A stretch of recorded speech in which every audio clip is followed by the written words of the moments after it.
So everybody's asking me, how do you balance an engine and why do you balance an engine? With this particular one, you'll notice that when an engine is balanced, it runs so much smoother than when it's not. Meaning when you look into an engine bay while the motor's running, 9 times out of 10 you're going to see the motor rock just a little tiny bit. It's not much. From the factory, they balance them fairly close enough to where it doesn't like blow apart. But the extra step is to take the internals of the engine, the rods, the pistons, the rings, the crankshaft, and balance them so that they're all exactly the same weight. When you've got a bunch of pieces moving around at 5,000 to 10,000 RPMs, it's kind of good to have them all the same weight. And that way everything balances itself out. Now the difference between this motor and a lot of them is this one's a 383 stroker. So it uses a 400 crank, which gives it a longer throw, 3.75 as opposed to, I think it's 3.5 or something of that nature with the 5.7 rods. Because of that, you can buy a balanced crankshaft for it, but that balanced crankshaft is going to cost you around $600.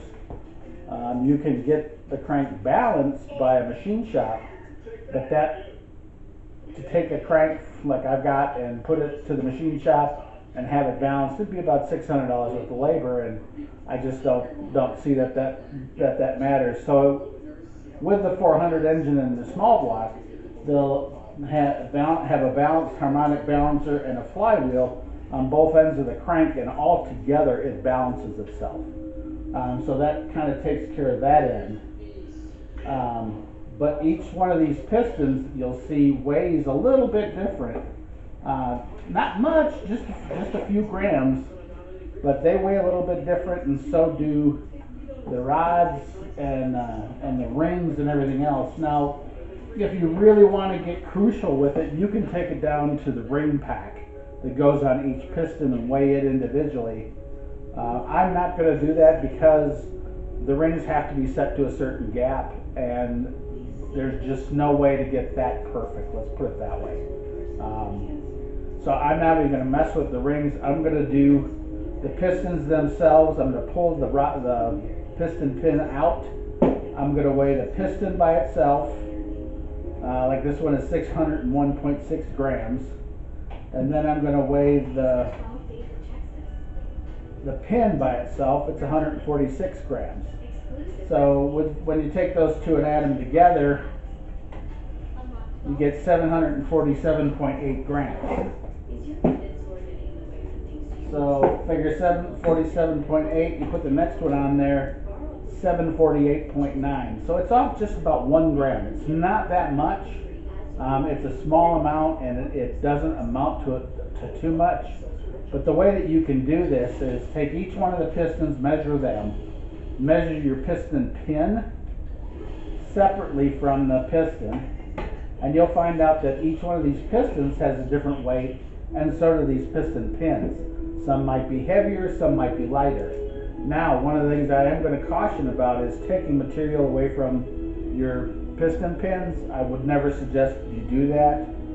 It can be done, but it would be scary.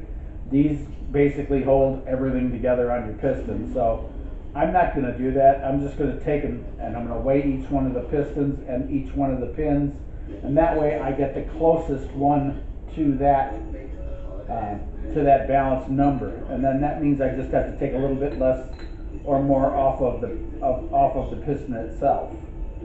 Where I'm going to take from is going to be inside here. Don't take away from your skirts; they're kind of important. Don't take away from the sides; they're very, very important.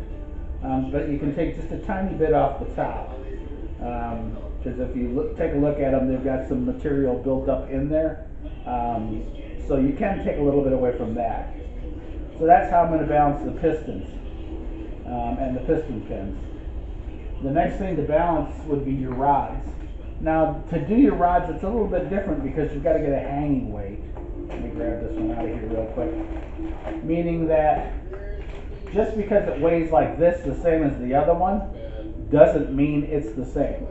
What you'll want to do is hang this side of the rod and weigh it, and then you'll want to hang this side of the rod and weigh it, and those two will kind of give you a better balance, because this sucker's always moving, and so that'll definitely take care of that. So that's kind of a gist on how to balance this all out. These rods, when I bought them, if you pay attention and you pay a little bit extra money for them, these rods are all within 1 to 2 grams of each other. So they're very, very close, which makes it really nice, at least for balancing. There's not many places you can take material out of them. You can take a little bit off the sides, but once again, I don't. It's one of those things, you're damned if you do and you're damned if you don't.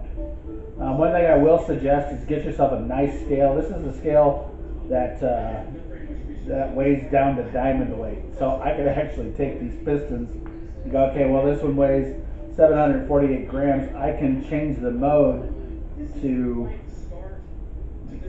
real quick. You've got pounds, you've got diamond weight. Diamond weight is 24.075. And then this one is 24.04. So you can see that there's just a tiny bit of difference between them. I'm hoping I can get them really, really close by switching pins around. I've got them all weighed and written down. All I got to do now is go in. I've marked all the pistons on the bottom, 1 through 8, and the corresponding pin, of course, is in that piston. So what I'll do is start playing swap the piston pin, and then see how close I get on all the pistons. But yeah, you definitely want to do something so that you can separate them out. Same goes with your rods, so you can separate them out. You just have to remember, if you're doing the rods, that you've got to have the right side of the rod to the right side of the piston. These are kind of interesting. They're real close on tolerance and stuff. But yeah, definitely. This is a Summit brand. What they call their Summit brand. It's Speedmaster. These things are rated up over 550 horse. So for a street car, and this motor is going to be fine. This isn't going to wind more than 5,500. I'm redlining it at 5,500, mainly because I want to be safe. I know with the 4-bolt main and the stud kit and all that kind of fun stuff that I've got the built-in extra, but I'm not drag racing it. I'm not going to beat the death out of it. I am going to have fun with it, no doubt. That's what the horsepower is all about. But yeah, it's definitely going to be a fun motor. I got my Dart assembly lube for my pistons, and then I've got a set of ARP bolts and studs for the mains. I'm going to go main bolt and stud, and I'm also going to go with head bolt and stud. On an engine of this caliber, you really don't have to spend the extra money, but I look at this as assurance that it'll be a better built engine than just using the standard bolts and everything. So for me, this works.